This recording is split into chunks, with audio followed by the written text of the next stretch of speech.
if you're going to send it in the chat box, try to listen to the complete dictation before you press send. Okay? And here's a tip, number 1. Short texts have many advantages. Okay? For one thing, if it's a disaster, you can end the activity very quickly. For this dictation, it's going to be a poem. And here is my pre-listening. There's non-standard grammar in the very first line. There are 8 lines of 24 words total. I will read the poem 2 to 3 times. One expression in the poem is Jazz June. I wanted to give you that in advance because it's strange. And I will give you the title and a picture on the very next slide.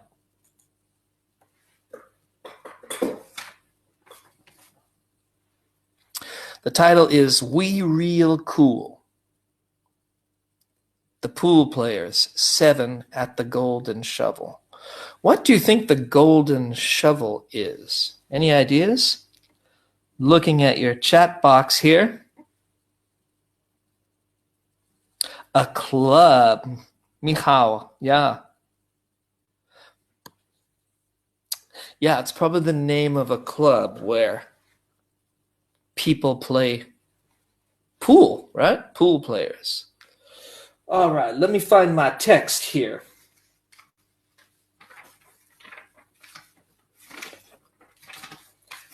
I don't need it. I've got it memorized. Okay, are you ready to write down the text? I'm going to read it several times to you. And here we go.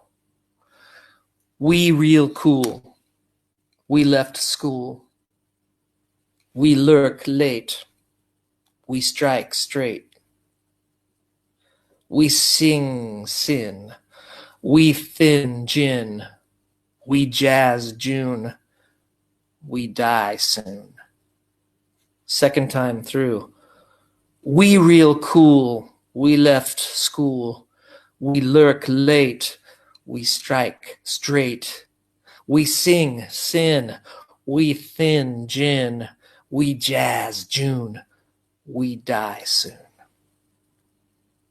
For the third time, let's let the poet Gwendolyn Brooks read the text, okay?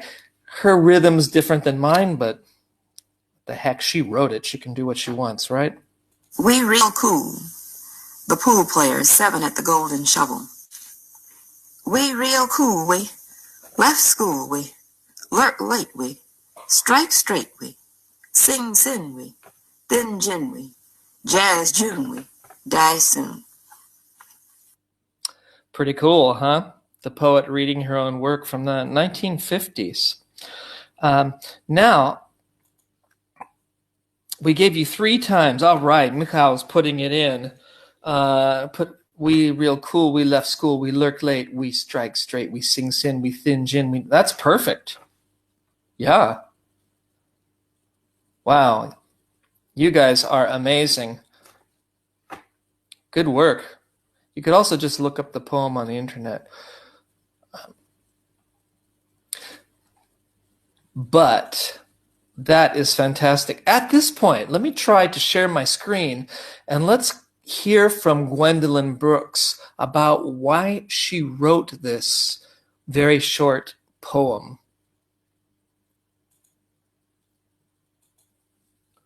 And I'm also going to show you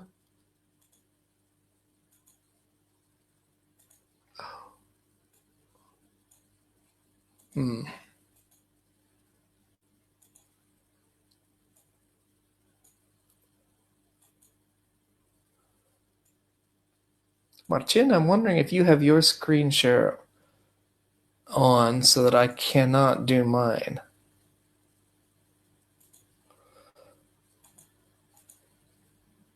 Yeah, I cannot share my screen.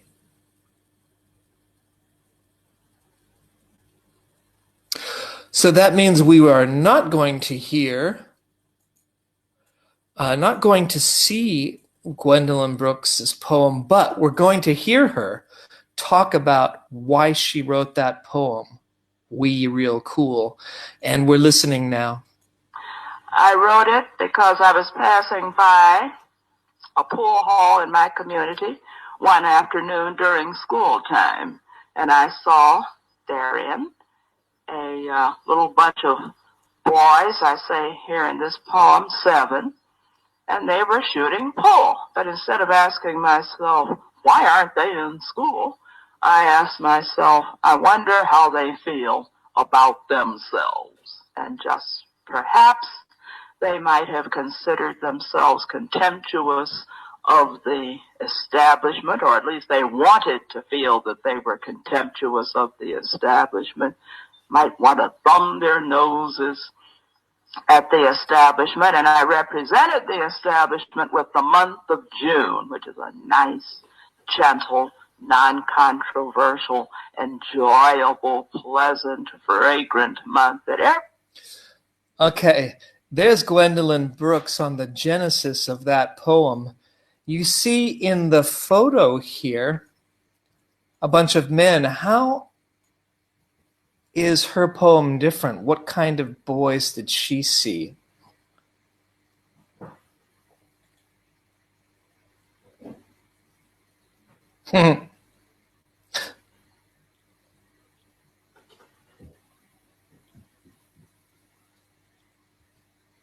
Yeah, gangs, right. People who left school. Yeah, school age. Yeah, probably younger boys, teenage boys. Yeah, right, Leonita, Paula. Good. Yeah, absolutely. So we could also do a listening activity with an explication of that poem. Cool, huh? So normally, when we talk about listening and structuring a listening activity, it's a 3-phase structure. I'm sure you've heard it before. What are these 3?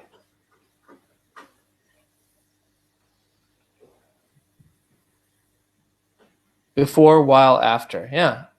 Pre, while, after. Pre-listening. Good. Good. You nailed it. You all get A's, at least those of you who answered. Pre-listening, while listening, post-listening. Okay. Let's see. Let's take a poll and give me your opinion on which of those phases is the most important. Is there a way to mute everybody in the room because someone's making noise? Okay, so here's a poll. Which phase in teaching listening is the most important, in your opinion? Again, there's no right answer. I don't like right answers. I like getting people's opinion. You're all a bunch of politicians. They are all equally important. Politicians. Maybe I should ask, which is the most fun to teach? Oh, but they are all important. Okay. Okay, Mikhail, I cannot argue with anyone that says that they are all important. And that's the big winner. As you can see, I'm sharing the results, and the big winner is they are equally important. And that's fine. Once again, this is a matter of opinion. Mikhail says while is the most fun. I would have thought most teachers think pre is the most fun. For my money, while listening is the most important phase because it's a listening activity. And so often we think of a listening activity and we think, wow, there's a great vocabulary exercise I can do before so that students become familiar with the text. Great. Do your great vocabulary activity. However, when you do, or when you do a great speaking activity afterwards, realize that you're no longer teaching listening. Now, that's not necessarily bad, but we should realize it. So, not long ago, I attended a listening skills teacher training, and I happened to have a notebook and my stopwatch. And I wrote down everything that we did in the trainer's sample lesson.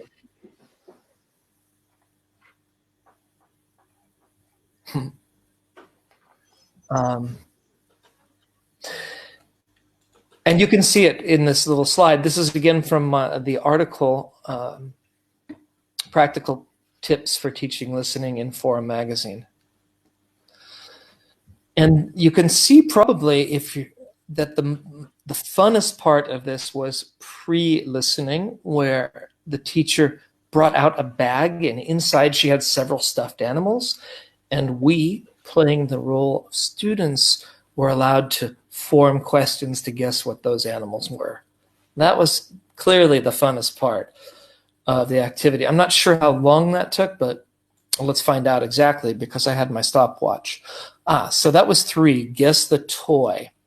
That took 9 minutes. So we had 16 minutes of pre-listening because the teacher really wanted to show us creative pre-listening tasks. I don't blame her. She was excited about that. I've had a request for the link to the article, and it's coming right at you.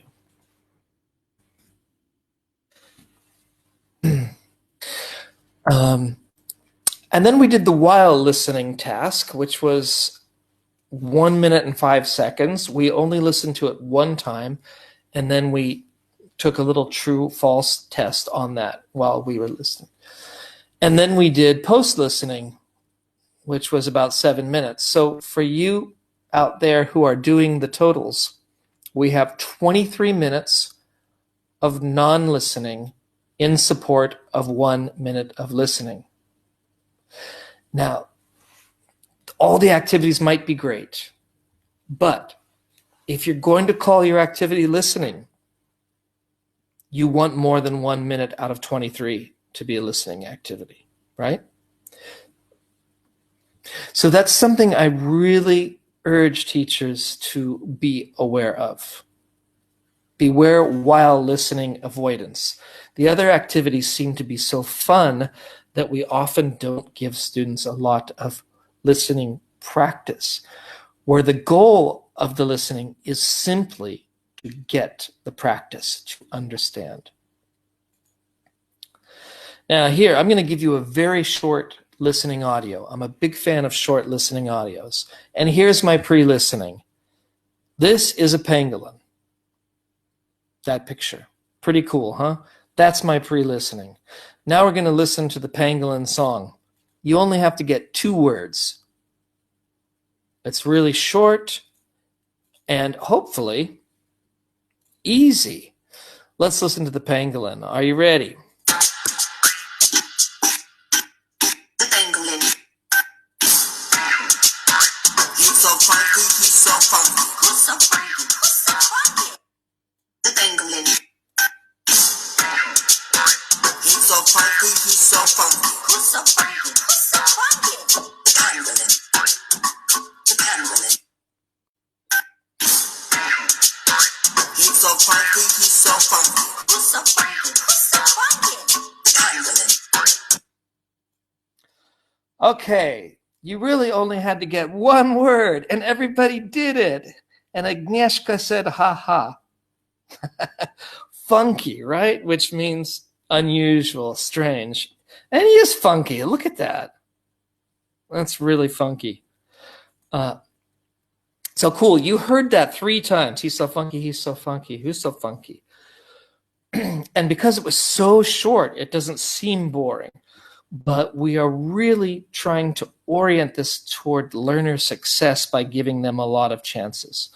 I'm going to tell you a little bit more about the pangolin via song. Take a look at that. Checklist listening. Some of these are correct and some of these are not correct. You've already seen what the pangolin looks like, so you can guess. But I also am going to play you an audio. I'll play it a few times. We're listening now. Pangolin. He's a mammal who has scales. Baby rides on mama's tail. The pangolin. The pangolin. His tongue is really long. He swims up termites all day long. The pangolin. The pangolin. He's a mammal who has scales. Baby rides on mama's tail. The pangolin. The pangolin. His tongue is really long. He swims up termites all day long. He's the mammal who's got scales. Baby rides on mama's tail. The pangolin. The pangolin. His tongue is really long. He slurps up insects all day long. The pangolin. The pangolin. Okay, so you actually heard that 3 times. Twice by that singer and once by your host for the evening. And I got from Iveta, I got a wow, all caps. I love those. Thanks, Iveta. All right, how did you do? Which of these were true in checklist listening? Which are true? 2, 3, 5, 2, 3, 5. Let's see if that's correct. Yes, number 2, 3, and 5. The pangolin is a mammal. Okay, so great. You understood all about the pangolin. That's great. Often, once we do a listening task like that, we're done. Then we move into, hey, let's talk about the pangolin. Let's do a writing activity, which is great. We should talk more about pangolins. But we can also do more listening. So now, take a look at these words, these 5 sentences. There are some places where the words do not coincide with the audio. So now we're listening for detail. Listening for detail. I'm going to give you another listen. Who has scales, baby rides up. The pangolin. He's a mammal who has scales. Baby rides on mama's tail. The pangolin. The pangolin. His tongue is really long. He swims up termites all day long. Okay. We are rocking in Poland tonight. It's my friend, the pangolin. Okay. So, how did we do that? I didn't even write the corrections here. But you got it. So let's do them orally. He's a mama who's got scales. No, he's a mammal, as Aurora Letty pointed out. And baby hides on mama's tail. Nope. Baby rides. His tongue is very long. Really long. Good close listening, everybody. And he eats termites all day long. What's that one? That's the hardest word. His tongue is really long. What does he do with termites? His tongue is really long. He slurps up termites all day long.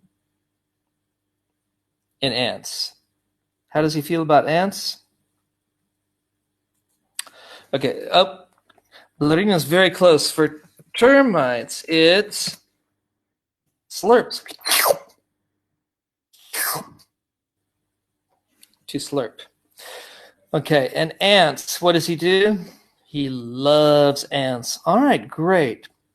So you actually heard that one little text, I think 4 times now, or 5. Keep activities short, provide a lot of listening practice, if possible. Let's try this. Let's try a different approach now. So on the left side, I'm going to give you some more music here. On the left side are one, two, three, four, 6 different objects. And on the right side are 6 different objects. So we're going to do a wistful imaginary song that poses the question, would you rather be one of these or the other? That's our pre-listening task. Now let's get right into the audio. I'm going to play it a couple times for you, as I like to do. See if you can put those pictures into pairs.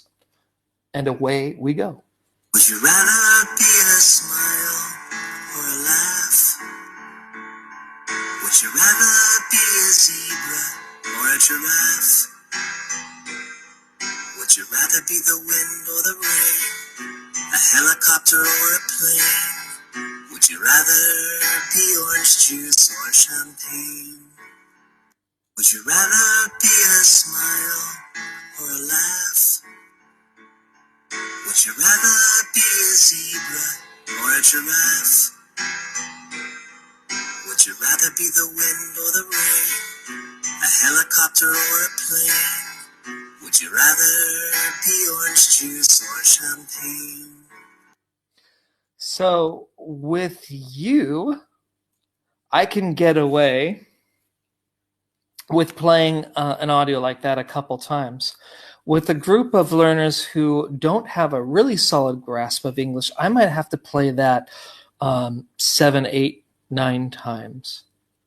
You think, well, that's boring. Well, what's worse than boring is when students feel like they're failing because they don't understand. What's great is when they feel success. Yeah, so I'm going to repeat it one more time. Well, actually, I don't need to because I have the text right here. But look, here's a different way of doing it. So I like having different approaches to close listening, even when you're doing one activity. So we could move to a gap fill after the pictures. And what you see in the first 2 verses are this. Would you rather be a smile or a laugh? A zebra or a giraffe? The wind or the rain? A helicopter or a plane? Tatiana, thank you. I'm glad you like it because guess what? This is in the public domain. It's my song, so I don't have to ask anyone for permission. And it's free for download at that link right there. And also, in case anyone likes the pangolin, you'll find it on the same place. Both of those have activities, printable sheets with gap fills and activities that teachers can use. And you also notice that many people, well, I told you that story about when I was studying Russian and the teacher played that song that was 5 minutes long. Teachers often feel obligated that they have to play a whole song, like they're cheating the artist or students if they don't. You can play songs in pieces. You're educators. You play them in a way that will benefit the learners best. How about really short dictations? These are complete ideas generally. A proverb is a complete idea. It's a complete piece. So is a news headline. So is the title of a novel. These can make really great short dictations. If you want to get listening into your class every day, do really short dictations. I've got 2 sayings by Einstein here, and I'm going to dictate them in 2 different ways to you. If you'll just allow me to find my text.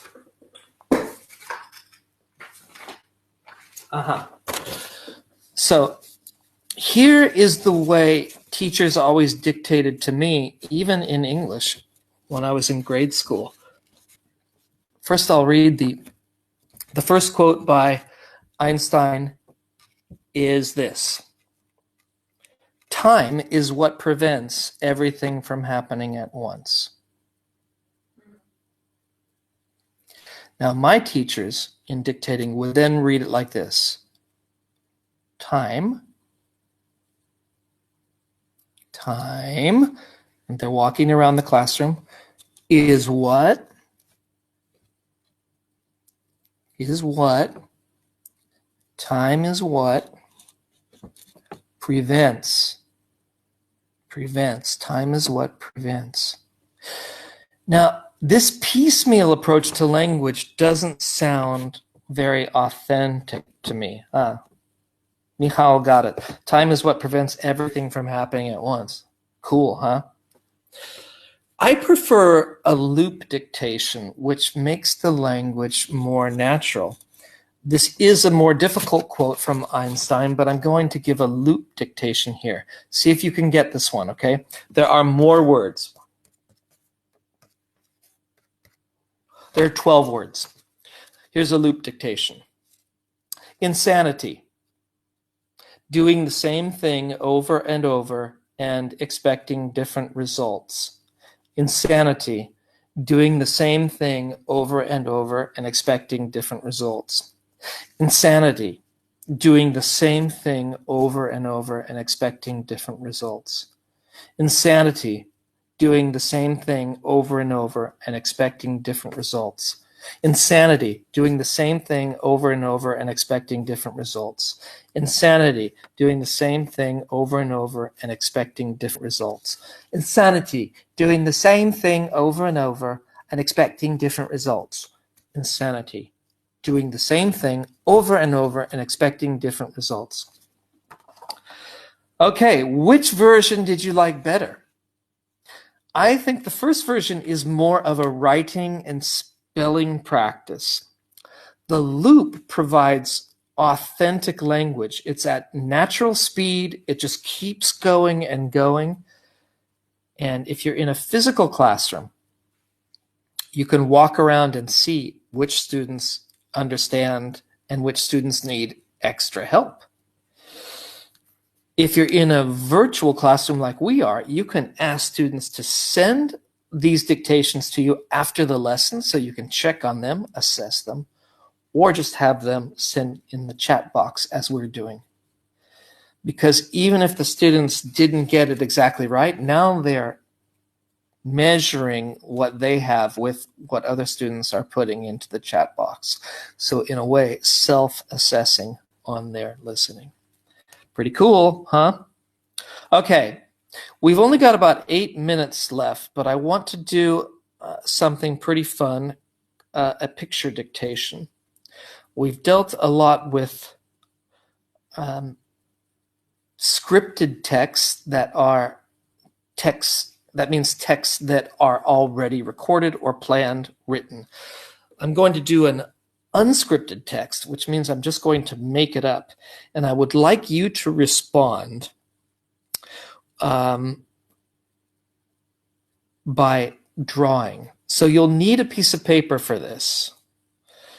Okay. And on your piece of paper, it should be blank. I would like you to draw 2 lines. It's pretty easy. I cannot draw on my whiteboard. Oh, yeah. I'm not allowed to collaborate, Martin.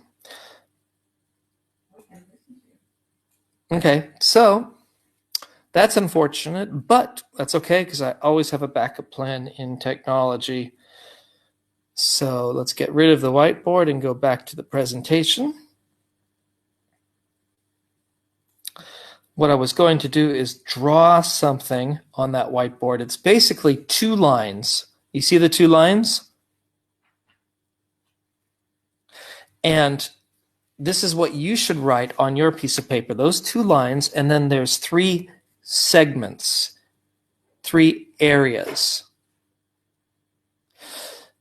Now here I can make up a dictation as fast as I want, as slow, with as many vocabulary items and as much language as I want. So if you have your picture, your paper next to you, and you're ready to draw, here's what I want you to draw. I want you to put a umbrella on the beach. Okay? In the sea, I want you to put 2 fish. In the sky, I want you to put 2 birds, but one bird is big and one bird is small.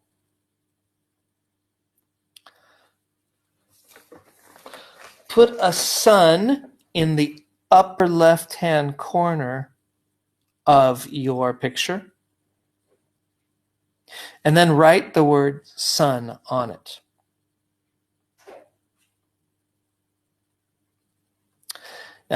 This is for kids, right? But I can make the language quite complicated. I can also say, draw a submarine just under the surface, and the submarine should have a periscope that is rising out of the water and pointing towards one of your birds.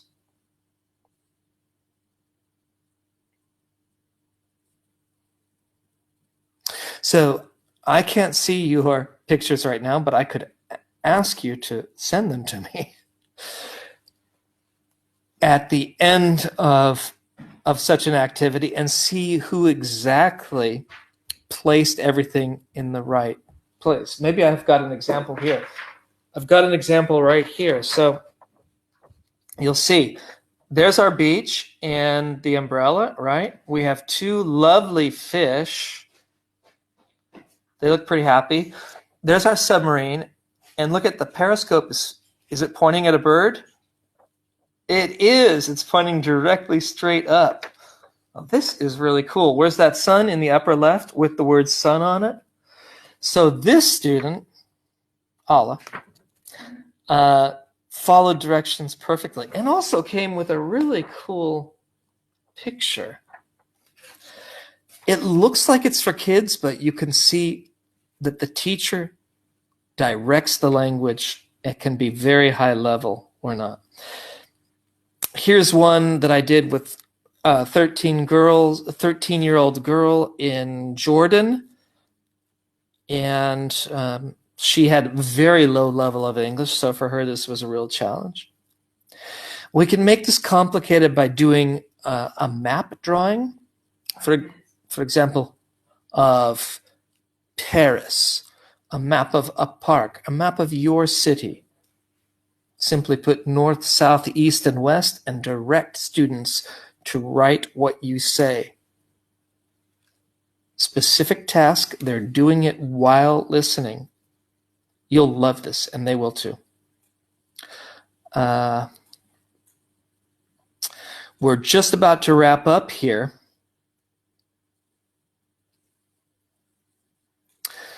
But here are some other things that you could draw and dictate through this. A monster, a pirate, a park, a home full of all sorts of appliances and people, a castle, a car, the city, the cockpit of an airplane. Why did I put that? Because you'll see that if you were teaching ESP and had to teach pilots or something, that would be a good listening activity, right? An island is really fun and really easy. You can put anything on your island. So not just for kids. Kids my age like these activities too. And by the way, here's a monster that a student drew.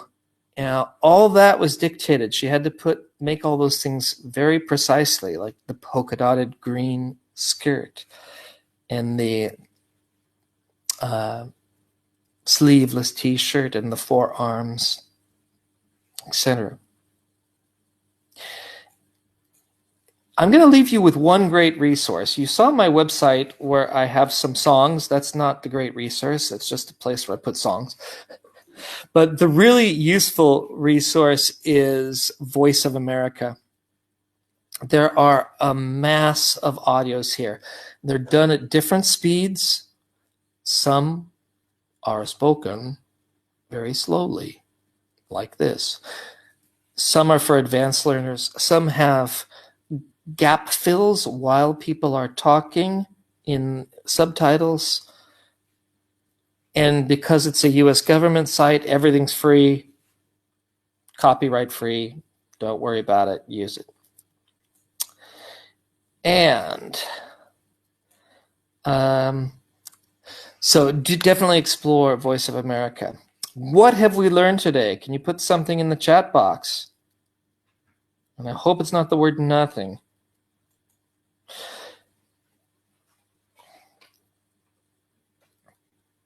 I hope loop dictations are cool. I agree. I'm very loopy.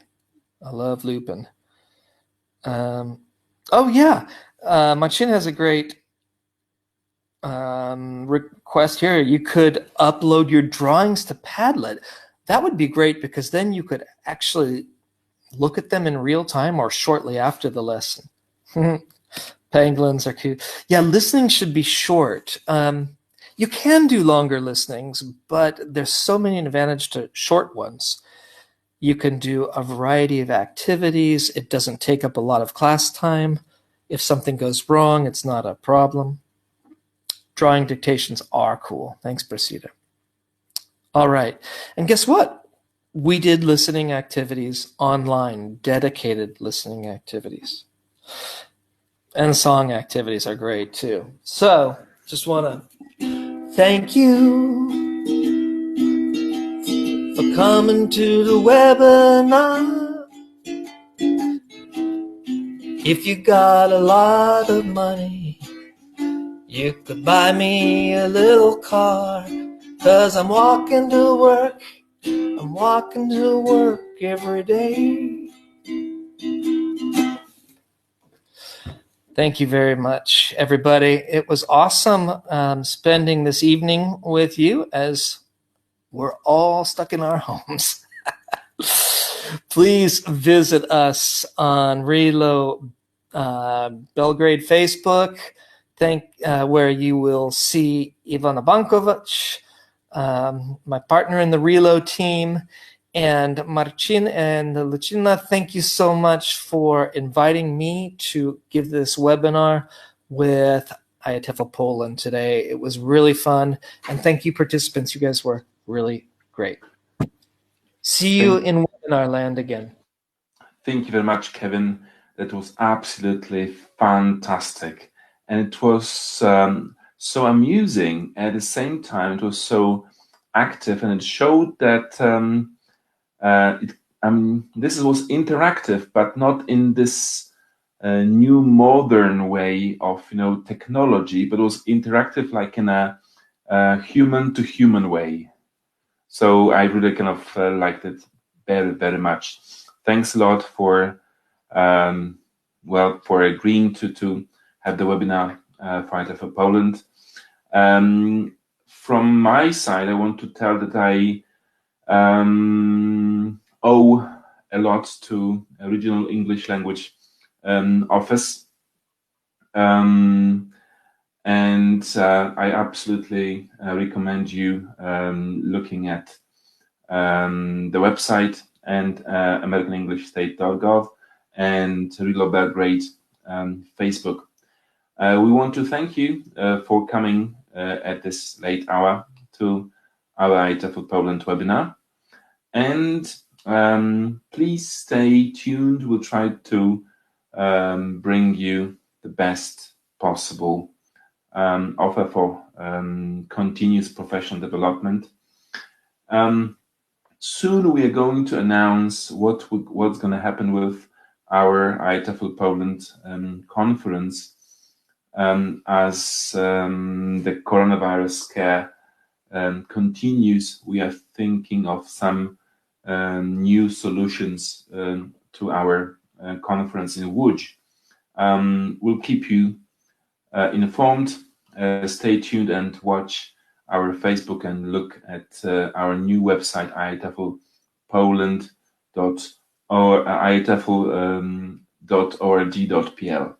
Thank you very much, Kevin. Thanks, Lucina, and all the best to you all. Stay at home, stay sane, stay healthy. All the best to you.